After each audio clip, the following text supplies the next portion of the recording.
Assalamualaikum warahmatullahi wabarakatuh. Perkenalkan, saya Winiwastika Syafitri dengan NPM 222905086 dari kelas 5B Fakultas Farmasi Universitas Chunyadin Medan. Adapun tujuan saya membuat video ini untuk memenuhi tugas ujian akhir semester mata kuliah Regulasi dan Manajemen Farmasi. Dan di sini saya akan menjelaskan tentang aspek CDOB, ketentuan khusus narkotika, psikotropika, dan prekursor farmasi menurut Peraturan BPOM Nomor 6 Tahun 2020 tentang perubahan pedoman teknis CDOB. Apa itu CDOB? CDOB atau cara distribusi obat yang baik adalah cara distribusi atau penyaluran obat dan atau bahan obat yang bertujuan memastikan mutu sepanjang jalur distribusi atau penyaluran sesuai persyaratan dan tujuan penggunaannya. Cara distribusi narkotika, psikotropika, dan prekursor farmasi dilakukan dalam rangka pemenuhan CDOB termasuk untuk mencegah terjadinya penyimpanan dan atau kehilangan narkotika, psikotropika, dan prekursor farmasi dari jalur distribusi resmi. Distribusi narkotika, psikotropika, dan prekursor farmasi wajib memenuhi ketentuan peraturan perundang-undangan dan juga CDOB. Definisi narkotika. Narkotika adalah zat atau obat yang berasal dari tanaman atau bukan tanaman, baik sintetis maupun semi-sintetis, yang dapat menyebabkan penurunan atau perubahan kesadaran, hilangnya rasa, mengurangi sampai menghilangkan rasa nyeri, dan dapat menimbulkan ketergantungan, yang dibedakan ke dalam golongan-golongan sebagaimana terlampir dalam undang-undang. Definisi psikotropika. Psikotropika adalah zat atau obat baik alamiah maupun sintetis bukan narkotika yang berkhasiat psikoaktif melalui pengaruh selektif pada susunan saraf pusat yang menyebabkan perubahan khas pada aktivitas mental dan perilaku.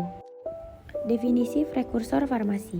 Prekursor farmasi adalah zat atau bahan pemula atau bahan kimia yang dapat digunakan sebagai bahan baku atau bahan penolong untuk keperluan proses produksi industri farmasi atau produk antara, produk ruahan, dan produk jadi yang mengandung epedrin, pseudoepedrin, norepedrin atau penilpropalamin, ergotamin, atau potasium permanganat.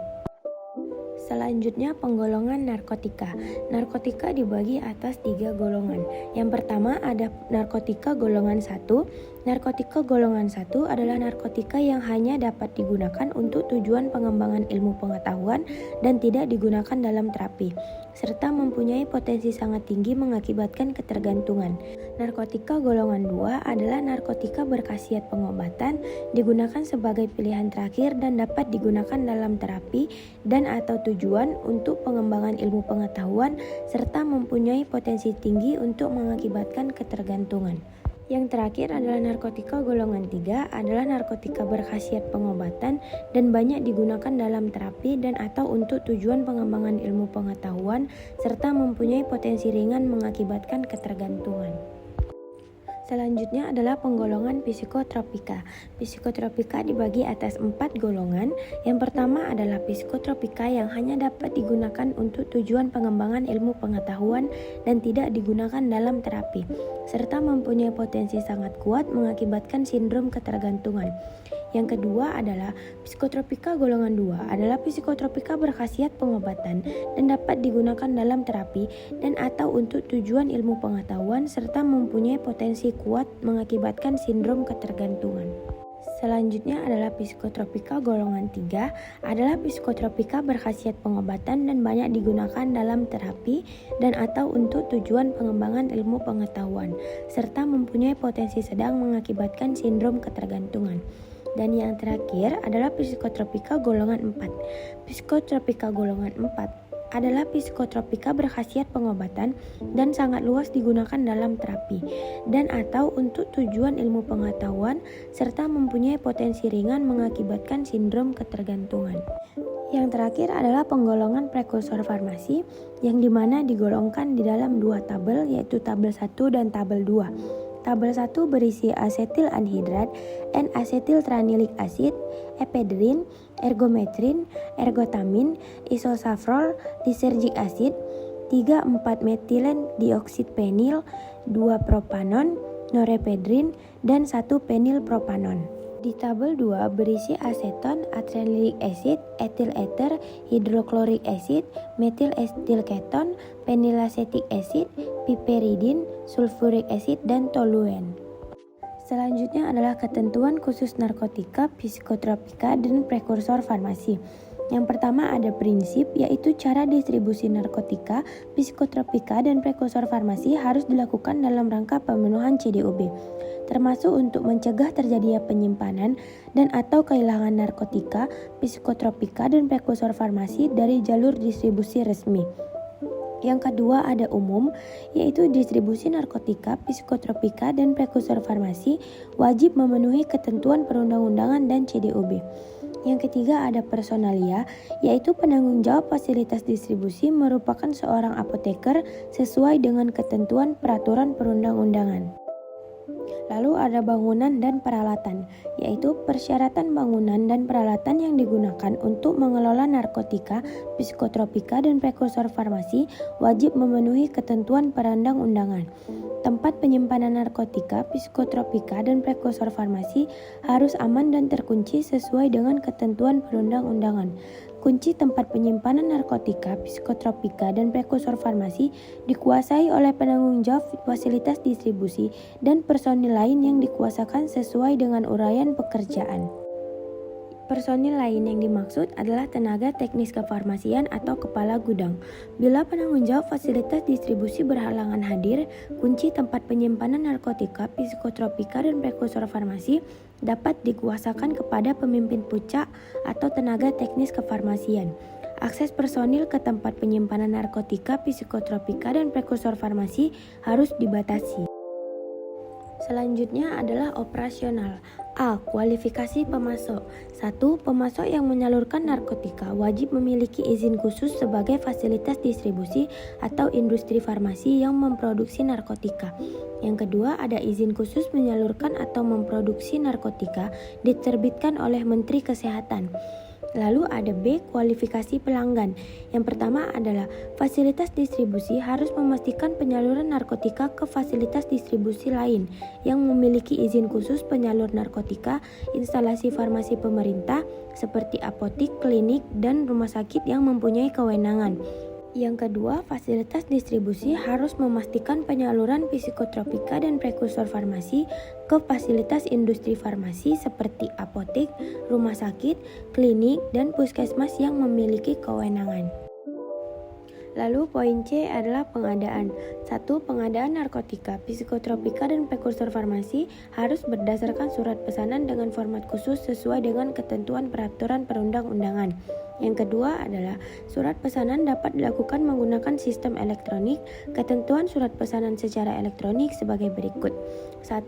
Sistem elektronik harus bisa menjamin otoritas penggunaan sistem hanya oleh apoteker penanggung jawab.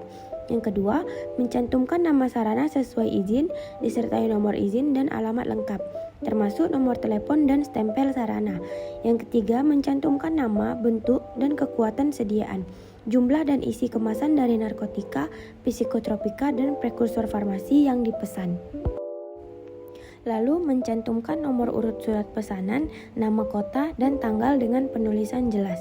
Sistem elektronik yang digunakan harus bisa menjamin ketelusuran produk sekurang-kurangnya dalam batas waktu 3 tahun terakhir. Surat pesanan elektronik harus dapat dipertanggungjawabkan kebenarannya pada saat pemeriksaan. Harus tersedia sistem backup data secara elektronik.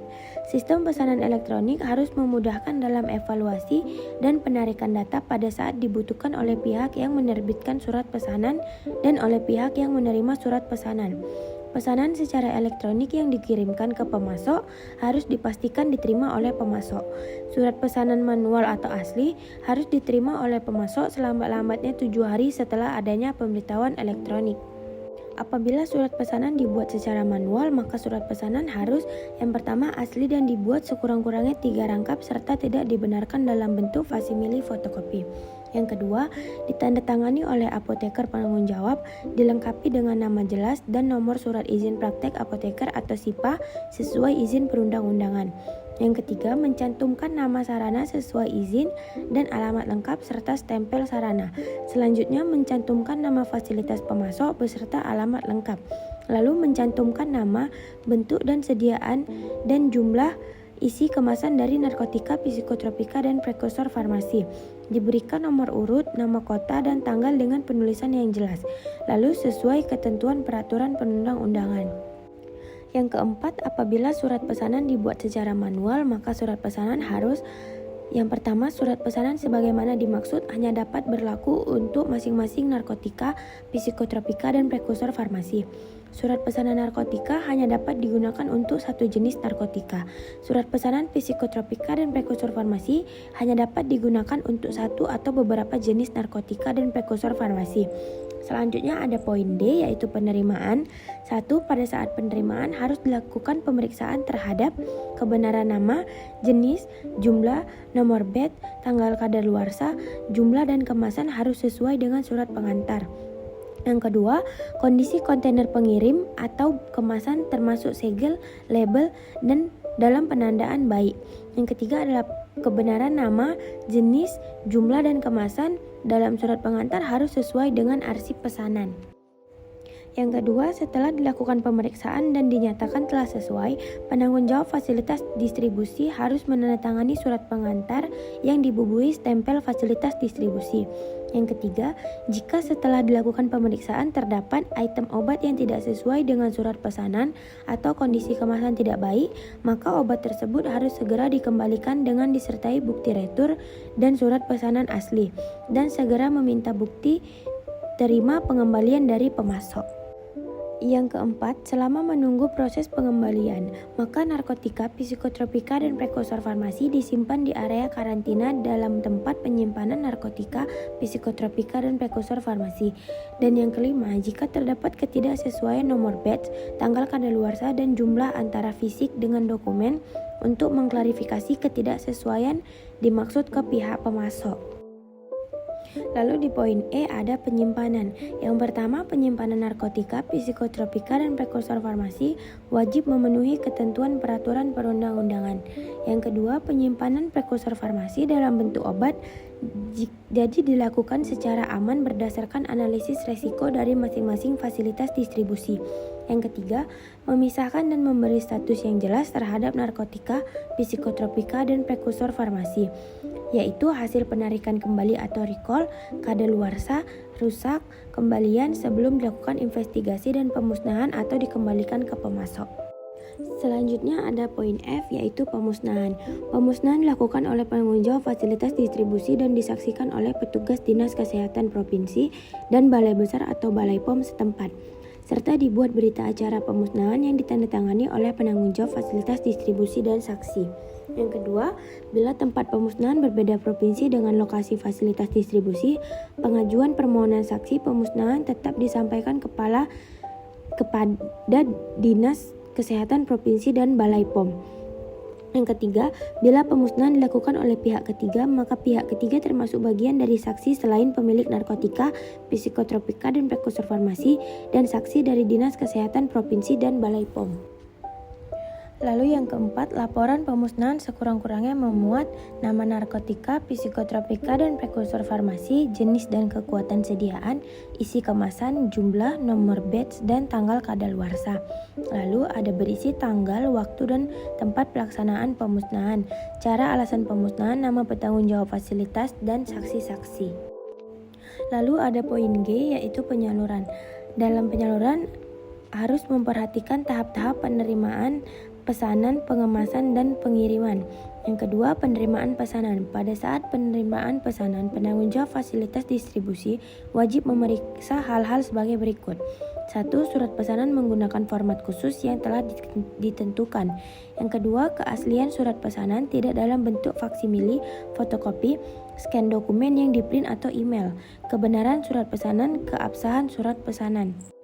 Lalu penanggung jawab fasilitas distribusi harus memperhatikan kewajaran jumlah dan frekuensi pesanan serta hal-hal yang berpotensi terjadinya diversi. Pesanan yang ditolak atau yang tidak dilayani harus segera diberitahukan kepada pemesan dengan menerbitkan surat penolakan pesanan. Surat pesanan narkotika, psikotropika, dan prekursor farmasi yang dapat dilayani disahkan oleh penanggung jawab dengan membubuhkan tanda tangan atau paraf. Yang terakhir adalah poin H, yaitu pengiriman.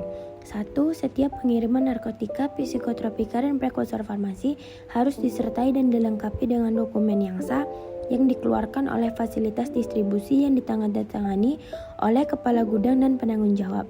Yang kedua, setiap pengiriman narkotika, psikotropika, dan prekursor farmasi dalam bentuk bahan obat harus disertai dengan dokumen yang sah dan disertai dengan fotokopi surat persetujuan impor atau SPI dan fotokopi Certificate of Analysis.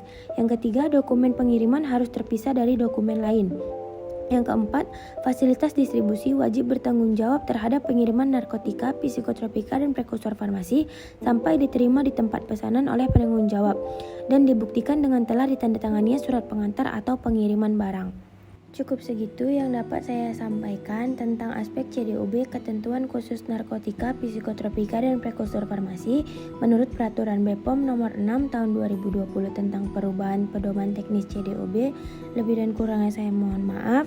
Terima kasih telah menonton. Wassalamualaikum warahmatullahi wabarakatuh.